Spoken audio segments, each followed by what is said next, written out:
Lynchian is a term that's thrown around A lot. about this movie. Yes. I'm imagining Mr. Lynch has had some influence on you. No, not at all. Who are you talking about? Oh, just some kid I heard about that makes movies. No, David Lynch. He definitely has shown me a lot of like ways that a story can be told. But this film is, in a way, it's an ode and an homage, but it's not necessarily a love letter, which I think some people are a little confused about. But it's its own story, it's its own thing. I'm not trying to replicate or remake anything. No, of course not. It's So when you write a story like that, where you're weaving in and out of what we might perceive as reality and unreality, yeah. How are you mentally doing the gymnastics to keep a track of that when you're trying to put it down the page in the first place? It's a lot of gymnastics. It's a lot of sort of kind of letting your like stream of consciousness kind of go and just sort of like coming up with the most weird things that your mind just floats to. That was kind of like, making this film was kind of like an interesting exercise because you're just letting your mind go and like write whatever comes into it without anything stopping you. And we're here for the world premiere. How are we feeling right now? I'm so excited. I've never seen it, so this will be my first time, and I just am excited for the colors. I hear like the pastel is just so beautiful, and all the costumes came out so beautiful on the screen, so I really can't wait. I'm so excited. Now, playing fast and loose with what's real and what's fiction, have you got a good recipe for a cherry pie? Actually, I tried to make a cherry pie just to get into character. I made it for my husband, and he came home, and I mean, it was awful. I followed the recipe and everything. I cannot make it. Make up at least 50% of the population. It's hard story. Who would you say is the socialite that maybe your character's drawing on, or did you draw on indeed? Very interesting question. Well, I tend to play these complex socialite women in a lot of what I do. And, you know, they're sort of making these very egregious choices in their life, but not with a lot of apology. Although I do tend to bring some of that vulnerability and humanity. I think that's the central piece, right?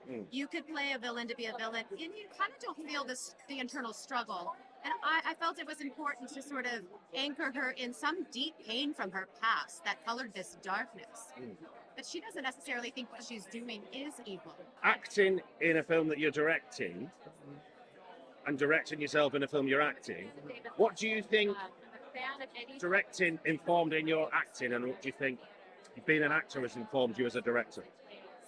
I think that the acting has informed my directing more so. I think that when you're an actor, you know how you like to be worked with. Yeah. And it's nice to be able to direct actors who are receptive of that and are receptive of somebody who is also an actor, because I think that there's a level of understanding there. Yeah. What's maybe a moment that you know about that because you're in it, maybe, that you're particularly looking forward to seeing with the FrightFest crowd? I think the pie making. Because in that scene I'm so in control. But just so opposite from when I was making the pies and it was almost burning. And so I want to see how it all cuts together with the beautiful music and that moment. I think it'll be there. What's a moment in the Blue Rose that you might be looking forward to sharing with the FrightFest crowd? So many moments. Well, you know, none of us have seen it, right? Only George has seen it. So all the actors, we're going to be experiencing this for the first time with the audience. Yes. I'm a little terrified, but the moment that I'm the most excited about is the bird. I don't want to give too much away. Okay. But Norma has a very tormented relationship with birds. It is a lurid film, and in particular, the tones and the colours are where the film comes alive. I'm thinking in particular like early scene with like the cherry pie stabbing that transitions into an unfortunate incident for one of your characters.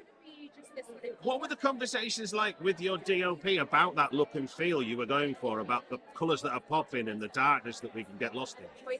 Yeah, well, I think that a lot of that was the DP, but also the art department Okay. as well. I mean, I had a very strong, like, clear image of like what I needed that room to look like. I knew I wanted it to be an excess amount of pink and very kitschy, and yeah. So I'm really grateful that our DP shot it in such a way that was flattering of the space Yeah. that we were in.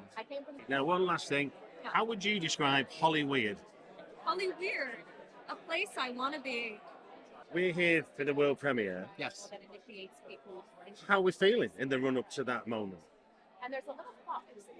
Ready.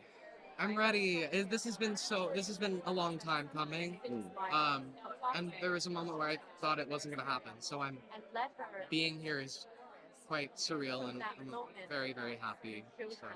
Brilliant. Well, look, congratulations for FrightFest TV, and thank you very much for joining us.